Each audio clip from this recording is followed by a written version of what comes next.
I stepped out onto my antique porch, its aging wood creaking under my weight. The smallest of water formed in my eyes as the ice-cold wind penetrated the air. I took a deep breath and watched as my breath turned into steam and dissipated into the darkness. I looked around, a habit taught by my late mother countless times, and saw suburban households all around me. I closed the door behind me, the door rattling shut with an audible crack. I sighed, wondering how much longer the door would last before I had to replace it. I locked the handle and hopped a few times, my half-assed version of a warm-up. I lunged forward and embarked on my night jog, wincing as the cool air was made now worse by my increased headwind. I pumped my arms and flexed my core, focusing on keeping my breathing steady and controlled. I let the wind carry me as I made my way through the neighborhood park. As I glided past the streetlights, the dewy orange glow made my run almost feel like a dream, the colors filling me with an intense feeling of nostalgia. In the distance, a streetlight flickered, almost to the cadence of my every step. Then, just like that, the light went out. I stopped, breathing much harder now and catching myself with my hands on my knees. I looked up, and just as if I had imagined it all, the streetlight was back on, the faint orange glow matching the shine of the streets around it. But that wasn't all.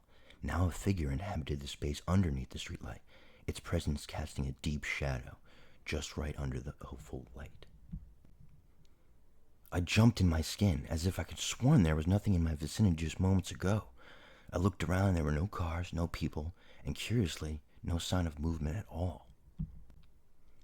Even the trees were as still as a statue, refusing to sway in this tense atmosphere. I walked cautiously again in the direction of the park, and of course, I'd have to pass this figure to get there. I walked cautiously towards the figure, making sure to remain on the other side of the street and maintain maximum distance, but as I got closer, I froze. I got close enough to make out the details of the figure. It was a man. He looked weathered, with his hairline receding, eyes deep in trouble. He had a trench coat on, which just added to his mystique. Most intriguing of all, however, was his smile. It looked painful. His skin stretched to almost forceful wedge, and his teeth were shades of yellow and brown. The realization took a second to sink in. He was smiling at me. Something deep inside me controlled my next move. I smiled back and waved, commenting on how nice the cold felt after the recent heat wave. No response was received, and from what I could tell, he didn't even register my explanation at all. He just stood there, staring with this unnerving smile, and his head tilted to an uncomfortable degree. My legs made up their mind before I can even react. I turned around and was sprinting home as hard as I could. I couldn't care less about missing my workout. I just wanted to be behind a closed door as soon as possible. Before I knew it, I was back home, back on my front door and fumbling with my keys, praying I had been quick enough. The hairs on the back of my neck stood at once, told me I hadn't. As my peripheral had caught something moving, impossibly fast, I turned around and gasped in horror. On the other side of the street, under the streetlight, was the same man, staring with the same impossible, grotesque grin. Most terrifying of all, however, was the fact that he just stood there, as if he was a predator waiting for the right time to strike. I grasped my house key and plunged it into the lock, turning it and throwing myself into my house. As soon as I shut the door and locked it, I sat in disbelief, looking nervously at my front door, with the porch light illuminating the crack underneath the heavy despite entrance. In an instant, the bright light had become much dimmer. Something was blocking the light. I backed up in horror as a human-shaped shadow pierced the illumination of the light, signaling that the man was just standing there, face to the front door. I didn't even have to look to know he was smiling. It was as if he knew exactly where to look to maintain eye contact with me at all times, no matter the obstacle. This person, this thing, was not human. I muffled a yelp before crawling quietly into my old closet, where I grabbed the metal bat I used to use during my baseball days in high school.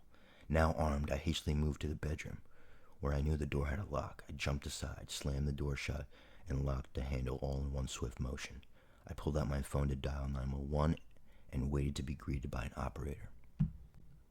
Tears of joy fell when I heard the comforting words of the woman. 911, what's your emergency? I screamed into the phone that there was a hostile man who followed me home, and I needed an officer right away. Sir, you're breaking up. Can you repeat that? As I started to repeat myself, the phone emanated static noises. Sir, I'm losing. Sir, can you hear me? Just like that, there was silence. Then the operator's voice returned. Sir, can you hear me? Tears filled my eyes once again as an intense feeling of hope surged through me. Yes, I can hear you, the operator continued. Great. Now, what I want you to do is go outside. What? I said. Sir, please cooperate. If you want to live, you're going to have to listen to me. Just go outside and you'll be safe. Something about the operator was different. She had no inflection, no emotion. Her voice was monotone and almost lifeless. Sir, please go outside. I sat in disbelief, and then she started showing an emotion, anger. Sir, go outside! Go outside, sir! Go outside! Go outside! Go outside! Go outside! Then the line cut and I was left in silence, sitting in the darkness of my room, gripping the bat and listening for any movement. My ears picked up a sound in the house. It wasn't footsteps, just a single drawn-out creak as if something was now occupying a once empty space. The sound came from right outside my door. The man was now in my house. Beads of sweat formed on my forehead as I let a small whimper out. Something deep inside me knew this would be only end one way.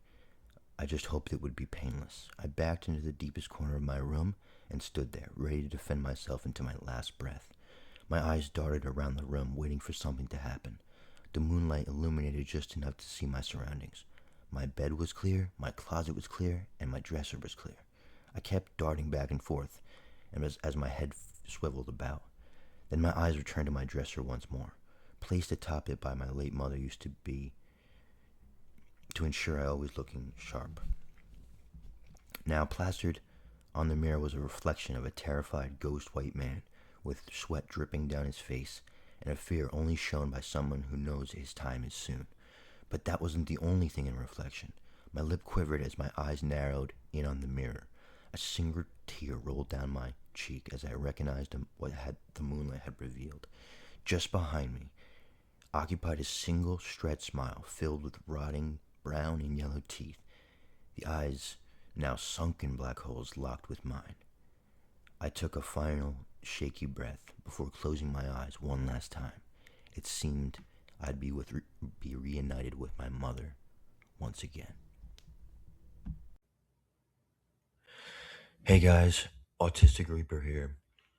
I hope you guys enjoyed the video. I do apologize for any little mistakes I made. It was kind of a long one. Please like, share, comment, and please support the channel by subscribing and hitting the bell for notifications. Thank you so much, and goodbye for now.